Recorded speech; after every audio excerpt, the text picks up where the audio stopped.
Hello guys, welcome back to my cooking channel delight home plate. તો આજે આપણે બનાવીશું એકદમ ઝટપટ રીતે અને સરળ રીતે બની જાય તેવા ગુલાબજામુન. આ ગુલાબજામુન નાના બાળકોથી લઈને મોટા લોકો સુધીને ખૂબ જ ભાવે તેવા હોય છે. તો અહીં મેં ગીટ્સ ઇન્સ્ટન્ટ લોટનો ઉપયોગ કર્યો છે. તમે તમારી મરજી પ્રમાણે લોટનો ઉપયોગ કરી શકો છો. ત્યારબાદ અહીં મેં 2 કપ જેટલું દૂધ એડ કર્યું છે. જો નાના કપ હોય તો 4 કપ એડ કરવાનું, અને જો મોટા કપ હોય તો 2 કપ કે 3 કપ તમારે એડ કરવાનું છે. હવે આ દૂધને બરાબર રીતે લોટમાં મિક્સ કરતા રહેવાનું છે.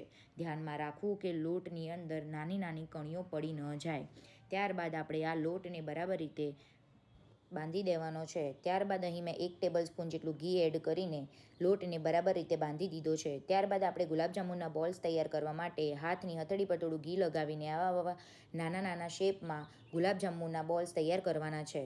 હવે ગુલાબજાંબુની ચાસણી તૈયાર કરવા માટે અહીં મેં 3 ગ્લાસ પાણી એડ કર્યું છે અને 2 વાટકી જેટલી ખાંડ એડ કરી છે. હવે આપણી ગેસની ફ્લેમને ધીમી રાખવાની છે અને ખાંડ પીગળે ત્યાં સુધી આપણે ઇલાયચી પાવડર અને અહીં મેં કેસરનું પાણી થોડું એડ કર્યું છે. હવે આપણે તેને સતત હલાવતા રહેવાનું છે જ્યાં સુધી તે ખાંડ બરાબર રીતે પીગળી ન જાય. ત્યારબાદ આપણે જે લોટ તૈયાર કર્યો હતો, નાના નાના બોલ્સ તૈયાર કર્યા હતા, તેને તળવા માટે અહીં મેં ઘીનો ઉપયોગ કરું છું. તમે તેલમાં પણ તળી શકો છો, પણ અહીં મેં ઘીનો ઉપયોગ કર્યો છે. જો નાની વાટકી હોય તો તમારે 2 વાટકી ઘી એડ કરવાનું છે. અહીં મારી મોટી વાટકી હતી એટલે મેં 1 વાટકી જેટલું ઘી એડ કર્યું છે. અહીં મેં દેશી ઘીનો ઉપયોગ કર્યો છે. જો તમને ઘીમાં તળવું ન હોય તો તમે તેલનો પણ ઉપયોગ કરી શકો છો, પણ આ ગુલાબજાંબુને તળવા માટે મેં ઘીનો ઉપયોગ કર્યો છે. ઘી બરાબર રીતે ગરમ થઈ જાય ત્યાં સુધી આપણે વેઇટ કરવાનો છે. ધ્યાનમાં રાખવું કે ગેસની ફ્લેમને ધીમી જ રાખવાની છે.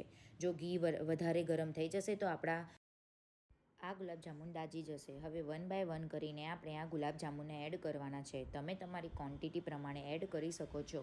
અહીં મેં એક પેનમાં 1 ટનમાં 10થી 12 જેટલા નંગ મેં અહીં એડ કર્યા છે. હવે આપણે ધ્યાનમાં રાખવાનું કે ગેસની ફ્લેમને ધીમી જ રાખવાની છે અને આ ગુલાબજાંબુને થવા દેવાના છે. જ્યાં સુધી ગુલાબજાંબુન લાલાશ પડતા લાલ ન થઈ જાય ત્યાં સુધી આપણે તેને ફેવરવાના નથી.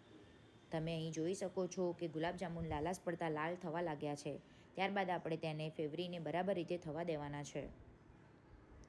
આવા પડતા લાલાશ પડતા લાલ થઈ જાય ત્યારબાદ આપણે તેને થોડા થવા દેવાના છે, જેથી તે કાચા ન રહી જાય.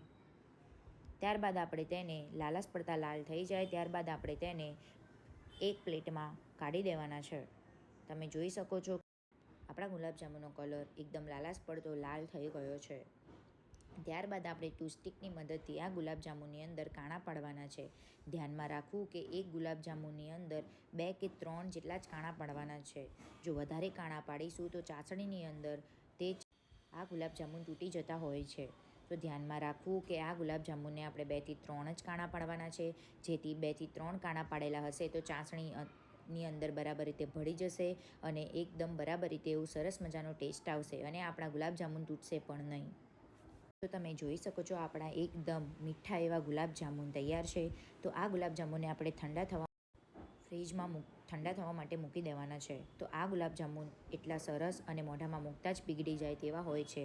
તો આવી અવનવી રેસીપી જોવા માટે અમારી ચેનલને સબસ્ક્રાઈબ કરો.